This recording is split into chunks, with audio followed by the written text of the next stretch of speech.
Chapter 20. Aristotle's Ethics.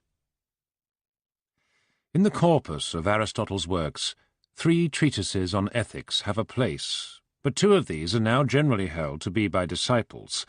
The third, the Nicomachean Ethics, remains for the most part unquestioned as to authenticity. But even in this book there is a portion, books 5, 6, and 7, which is held by many to have been incorporated from one of the works of disciples. I shall, however, ignore this controversial question and treat the book as a whole, and as Aristotle's. The views of Aristotle on ethics represent in the main the prevailing opinions of educated and experienced men of his day. They are not, like Plato's, impregnated with mystical religion, nor do they countenance such unorthodox theories as are to be found in the Republic concerning property and the family. Those who neither fall below nor rise above the level of decent, well-behaved citizens will find in the Ethics a systematic account of the principles by which they hold that their conduct should be regulated. Those who demand anything more will be disappointed. The book appeals to the respectable middle-aged, and has been used by them, especially since the 17th century, to repress the ardours and enthusiasms of the young. But to a man with any depth of feeling, it cannot but be repulsive. The good, we are told, is happiness, which is an activity of the soul. Aristotle says that Plato was right in dividing the soul into 2 parts, one rational, the other irrational. The irrational part itself he divides into the vegetative, which is found even in plants, and the appetitive, which is found in all animals. The appetitive part may be in some degree rational, when the goods that it seeks are such as reason approves of.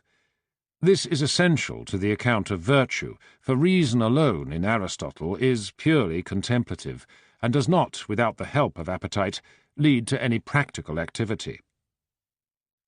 There are 2 kinds of virtues, intellectual and moral, corresponding to the 2 parts of the soul. Intellectual virtues result from teaching, moral virtues from habit. It is the business of the legislator to make the citizens good by forming good habits. We become just by performing just acts, and similarly as regards other virtues. By being compelled to acquire good habits, we shall in time, Aristotle thinks, come to find pleasure in performing good actions. One is reminded of Hamlet's speech to his mother. "Assume a virtue if you have it not. That monster custom, who all sense doth eat, of habits devil is angel yet in this, that to the use of actions fair and good he likewise gives a frock or livery that aptly is put on." We now come to the famous doctrine of the golden mean. Every virtue is a mean between 2 extremes, each of which is a vice. This is proved by an examination of the various virtues. Courage is a mean between cowardice and rashness, liberality between prodigality and meanness, proper pride between vanity and humility, ready wit between buffoonery and boorishness, modesty between bashfulness and shamelessness. Some virtues do not seem to fit into this scheme, for instance, truthfulness. Aristotle says that this is a mean between boastfulness and mock modesty, but this only applies to truthfulness about oneself. I do not see how truthfulness in any wider sense could be fitted into the scheme. There was once a mayor who had adopted Aristotle's doctrine. At the end of his term of office he made a speech saying that he had endeavoured to steer the narrow line between partiality on the one hand and impartiality on the other. The view of truthfulness as a mean seems scarcely less absurd. Aristotle's opinions on moral questions are always such as were conventional in his day. On some points they differ from those of our time, chiefly where some form of aristocracy comes in. We think that human beings, at least in ethical theory, all have equal rights, and that justice involves equality. Aristotle thinks that justice involves not equality, but right proportion, which is only sometimes equality. The justice of a master or a father is a different thing from that of a citizen, for a son or slave is property, and there can be no injustice to one's own property. As regards slaves, however, there is a slight modification of this doctrine in connection with the question whether it is possible for a man to be a friend of his slave. There is nothing in common between the two parties. The slave is a living tool, qua slave. Then one cannot be friends with him. But qua man one can, for there seems to be some justice between any man and any other who can share in a system of law or be a party to an agreement. Therefore there can also be friendship with him in so far as he is a man. A father can repudiate his son if he is wicked, but a son cannot repudiate his father, because he owes him more than he can possibly repay, especially existence. In unequal relations, it is right, since everybody should be loved in proportion to his worth, that the inferior should love the superior more than the superior love the inferior. Wives, children, subjects should have more love for husbands, parents, and monarchs than the latter have for them. In a good marriage, the man rules in accordance with his worth, and in those matters in which a man should rule, but the matters that befit a woman he hands over to her. He should not rule in her province, still less should she rule in his, as sometimes happens when she is an heiress. The best individual, as conceived by Aristotle, is a very different person from the Christian saint. He should have proper pride, and not underestimate his own merits. He should despise whoever deserves to be despised.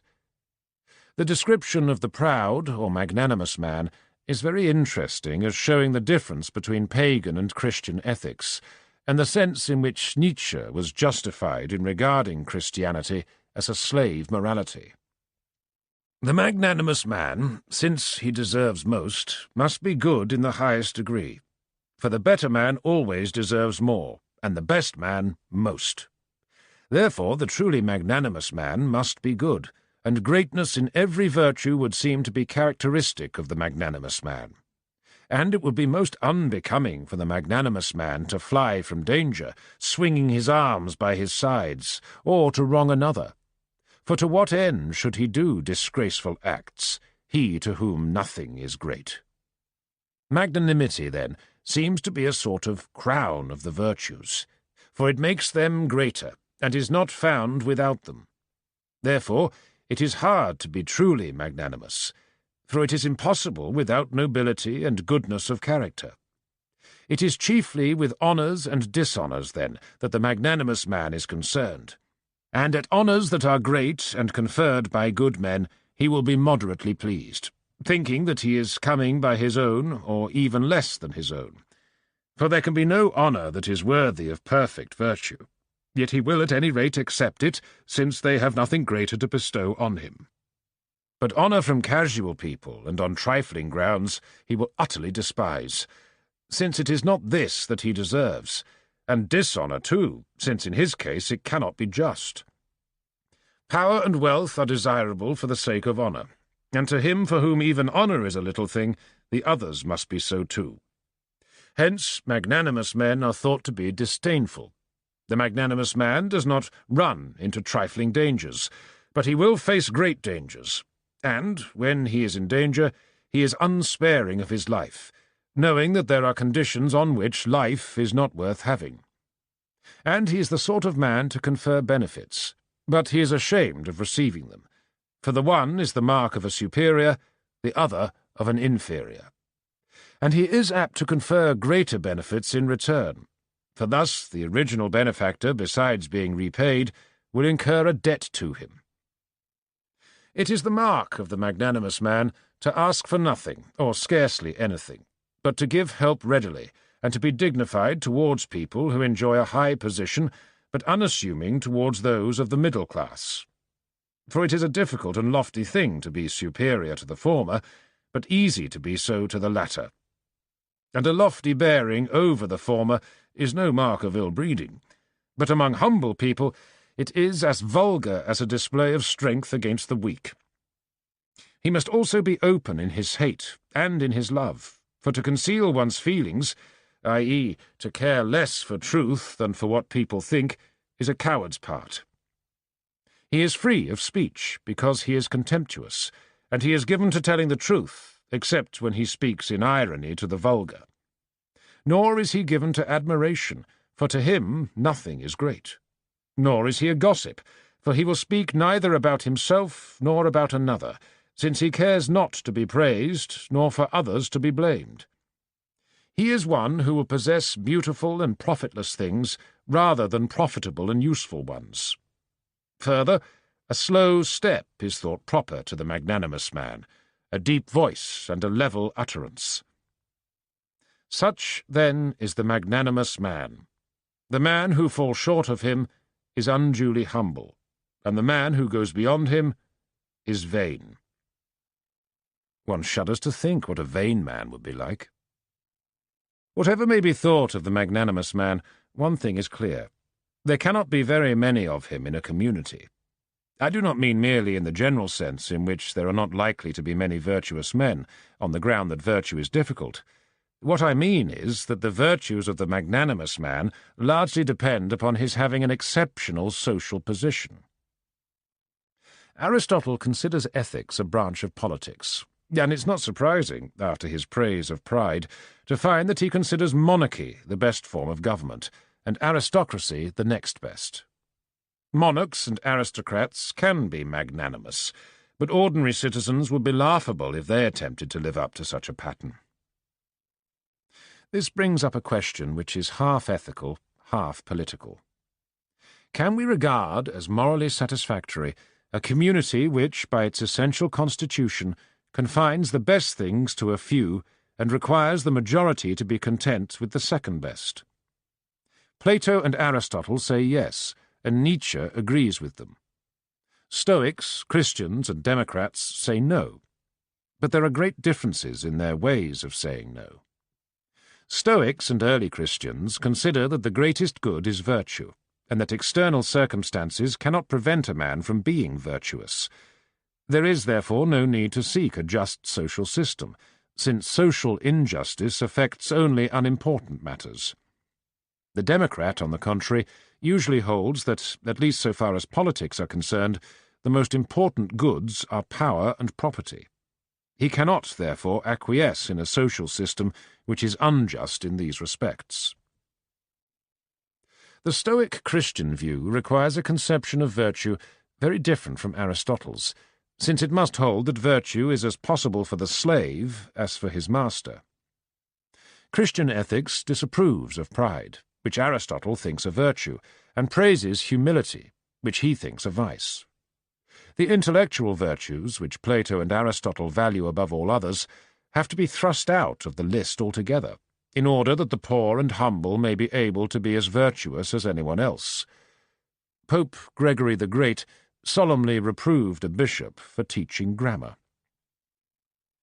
The Aristotelian view that the highest virtue is for the few is logically connected with the subordination of ethics to politics. If the aim is the good community rather than the good individual, it is possible that the good community may be one in which there is subordination. In an orchestra, the first violin is more important than the oboe, though both are necessary for the excellence of the whole. It is impossible to organize an orchestra on the principle of giving to each man what would be best for him as an isolated individual. The same sort of thing applies to the government of a large modern state, however democratic. A modern democracy, unlike those of antiquity, confers great power upon certain chosen individuals, presidents or prime ministers, and must expect of them kinds of merit which are not expected of the ordinary citizen. When people are not thinking in terms of religion or political controversy, they are likely to hold that a good president is more to be honoured than a good bricklayer. In a democracy, a president is not expected to be quite like Aristotle's magnanimous man, but still he is expected to be rather different from the average citizen, and to have certain merits connected with his station. These peculiar merits would perhaps not be considered ethical, but that is because we use this adjective in a narrower sense than that in which it was used by Aristotle.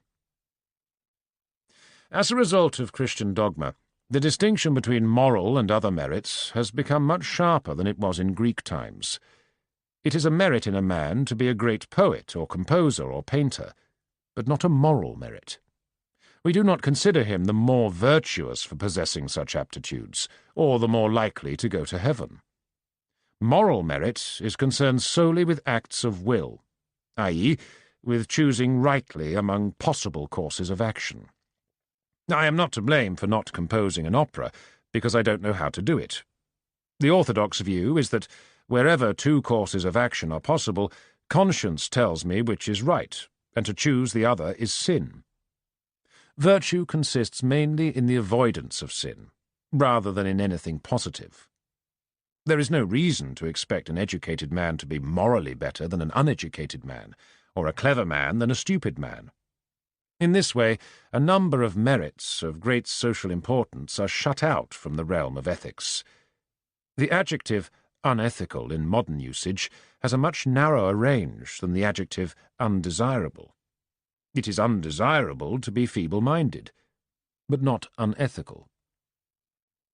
Many modern philosophers, however, have not accepted this view of ethics.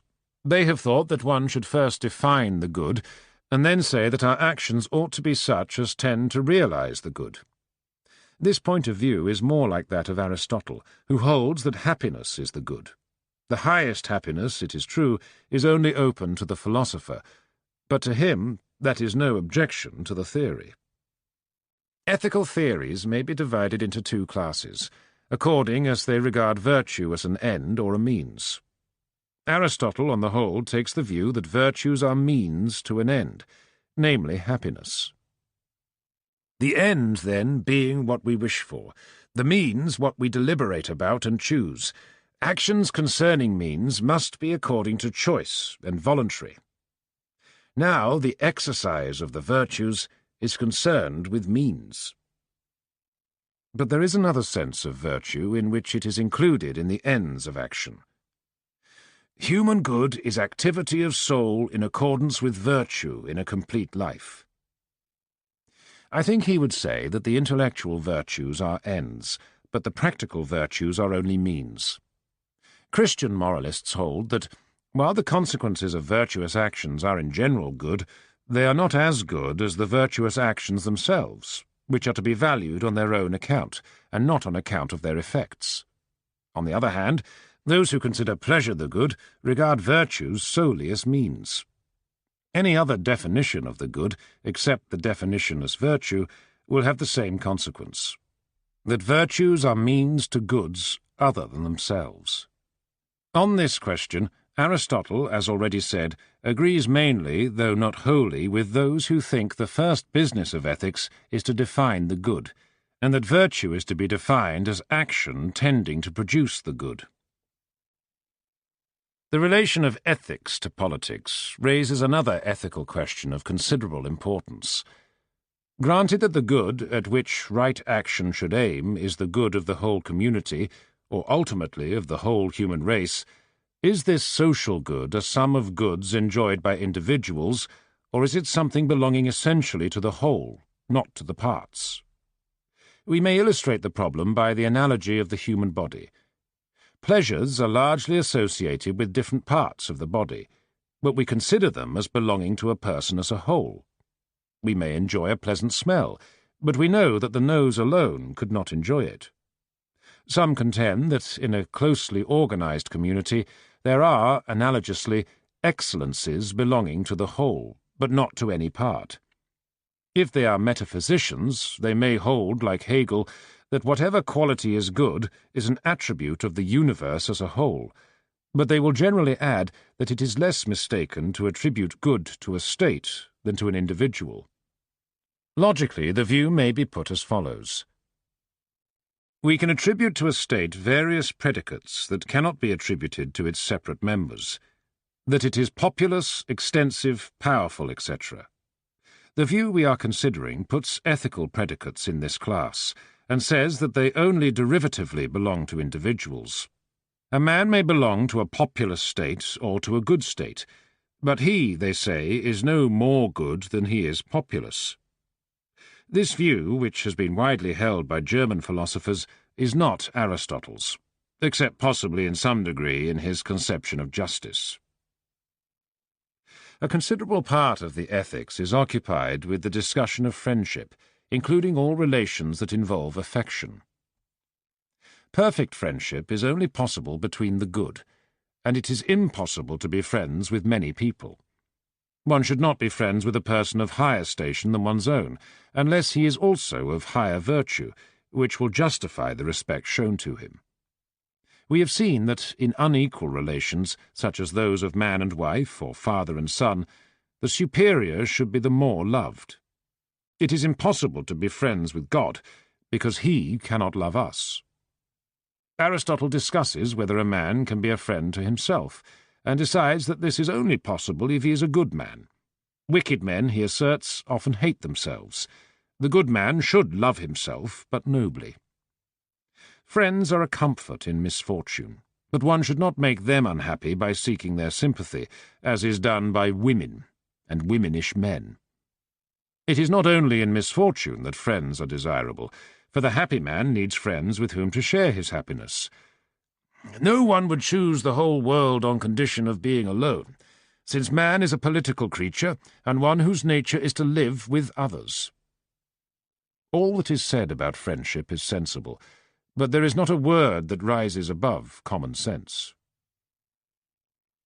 Aristotle again shows his good sense in the discussion of pleasure, which Plato had regarded somewhat ascetically. Pleasure, as Aristotle uses the word, is distinct from happiness, though there can be no happiness without pleasure. There are, he says, 3 views of pleasure. 1, that it is never good. 2, that some pleasure is good, but most is bad. 3, that pleasure is good, but not the best. He rejects the first of these on the ground that pain is certainly bad, and therefore pleasure must be good. He says very justly that it is nonsense to say a man can be happy on the rack. Some degree of external good fortune is necessary for happiness. He also disposes of the view that all pleasures are bodily. All things have something divine, and therefore some capacity for higher pleasures. Good men have pleasure unless they are unfortunate, and God always enjoys a single and simple pleasure. There is another discussion of pleasure in a later part of the book, which is not wholly consistent with the above. Here it is argued that there are bad pleasures, which, however, are not pleasures to good people, that perhaps differ in kind, and that pleasures are good or bad according as they are connected with good or bad activities. There are things that are valued more than pleasure. No one would be content to go through life with a child's intellect, even if it were pleasant to do so. Each animal has its proper pleasure, and the proper pleasure of man is connected with reason. This leads on to the only doctrine in the book which is not mere common sense. Happiness lies in virtuous activity, and perfect happiness lies in the best activity, which is contemplative. Contemplation is preferable to war or politics or any other practical career, because it allows leisure, and leisure is essential to happiness. Practical virtue brings only a secondary kind of happiness. The supreme happiness is in the exercise of reason, for reason more than anything else is man. Man cannot be wholly contemplative, but in so far as he is so, he shares in the divine life. The activity of God, which surpasses all others in blessedness, must be contemplative. Of all human beings, the philosopher is the most godlike in his activity, and therefore the happiest and best. He who exercises his reason and cultivates it seems to be both in the best state of mind and most dear to the gods.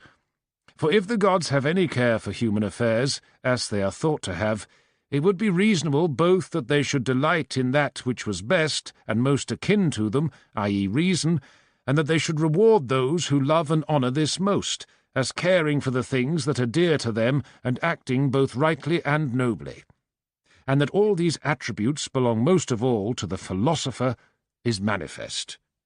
He, therefore, is the dearest to the gods, and he who is that will presumably be also the happiest, so that in this way, too, the philosopher will more than any other be happy.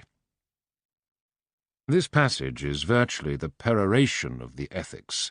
The few paragraphs that follow are concerned with the transition to politics. Let us now try to decide what we are to think of the merits and demerits of the Ethics.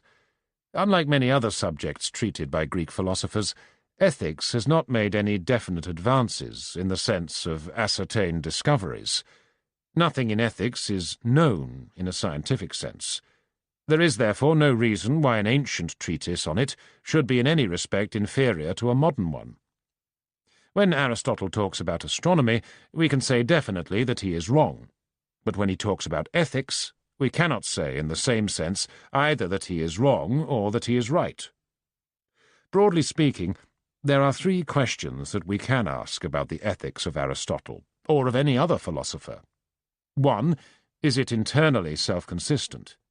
2. Is it consistent with the remainder of the author's views? 3. Does it give answers to ethical problems that are consonant to our own ethical feelings? If the answer to either the first or second question is in the negative, the philosopher in question has been guilty of some intellectual error. But if the answer to the third question is in the negative, we have no right to say that he is mistaken. We have only the right to say that we do not like him. Let us examine these three questions in turn, as regards the ethical theories set forth in the Nicomachean Ethics. 1. On the whole, the book is self-consistent, except in a few not very important respects. The doctrine that the good is happiness, and that happiness consists in successful activity, is well worked out. The doctrine that every virtue is a mean between two extremes, though very ingeniously developed, is less successful, since it does not apply to intellectual contemplation, which, we are told, is the best of all activities. It can, however, be maintained that the doctrine of the mean is only intended to apply to the practical virtues, not to those of the intellect. Perhaps, to take another point, the position of the legislator is somewhat ambiguous. He is to cause children and young people to acquire the habit of performing good actions, which will, in the end, lead them to find pleasure in virtue, and to act virtuously without the need of legal compulsion. It is obvious that the legislator might equally well cause the young to acquire bad habits. If this is to be avoided, he must have all the wisdom of a Platonic guardian. And, if it is not avoided, the argument that a virtuous life is pleasant will fail. This problem, however, belongs perhaps more to politics than to ethics. 2. Aristotle's ethics is at all points consistent with his metaphysics. Indeed, his metaphysical theories are themselves the expression of an ethical optimism. He believes in the scientific importance of final causes, and this implies the belief that purpose governs the course of development in the universe. He thinks that changes are, in the main, such as embody an increase of organization or form, and, at bottom, virtuous actions are those that favor this tendency. It is true that a great deal of his practical ethics is not particularly philosophical, but merely the result of observation of human affairs. But this part of his doctrine, though it may be independent of his metaphysics, is not inconsistent with it. 3. When we come to compare Aristotle's ethical tastes with our own, we find in the first place, as already noted, an acceptance of inequality which is repugnant to much modern sentiment. Not only is there no objection to slavery, or to the superiority of husbands and fathers over wives and children, but it is held that what is best is essentially only for the few, proud men and philosophers. Most men, it would seem to follow, are mainly means for the production of a few rulers and sages. Kant maintained that every human being is an end in himself, and this may be taken as an expression of the view introduced by Christianity. There is, however, a logical difficulty in Kant's view, since it gives no means of reaching a decision when two men's interests clash. If each is an end in himself, how are we to arrive at a principle for determining which shall give way? Such a principle must have to do with the community rather than with the individual. In the broadest sense of the word, it will have to be a principle of justice. Bentham and the utilitarians interpret justice as equality. When two men's interests clash, the right course is that which produces the greatest total of happiness, regardless of which of the two enjoys it, or how it is shared among them. If more is given to the better man than to the worse, that is because, in the long run, the general happiness is increased by rewarding virtue and punishing vice, not because of an ultimate ethical doctrine that the good deserve more than the bad. Justice, in this view, consists in considering only the amount of happiness involved, without favour to one individual or class as against another. Greek philosophers, including Plato and Aristotle, had a different conception of justice, and it is one which is still widely prevalent. They thought, originally on grounds derived from religion, that each thing or person had its or his proper sphere, to overstep which is unjust. Some men, in virtue of their character and aptitudes, have a wider sphere than others, and there is no injustice if they enjoy a greater share of happiness. This view is taken for granted in Aristotle, but its basis in primitive religion, which is evident in the earliest philosophers, is no longer apparent in his writings. There is, in Aristotle, an almost complete absence of what may be called benevolence or philanthropy. The sufferings of mankind, in so far as he is aware of them, do not move him emotionally. He holds them, intellectually, to be an evil, but there is no evidence that they cause him unhappiness, except when the sufferers happen to be his friends. More generally, there is an emotional poverty in the ethics which is not found in the earlier philosophers. There is something unduly smug and comfortable about Aristotle's speculations on human affairs. Everything that makes men feel a passionate interest in each other seems to be forgotten. Even his account of friendship is tepid. He shows no sign of having had any of those experiences which make it difficult to preserve sanity. All the more profound aspects of the moral life are apparently unknown to him. He leaves out, one may say, the whole sphere of human experience with which religion is concerned. What he has to say is what will be useful to comfortable men of weak passions, but he has nothing to say to those who are possessed by a god or a devil, or whom outward misfortune drives to despair. For these reasons, in my judgment, his ethics, in spite of its fame, is lacking in intrinsic importance.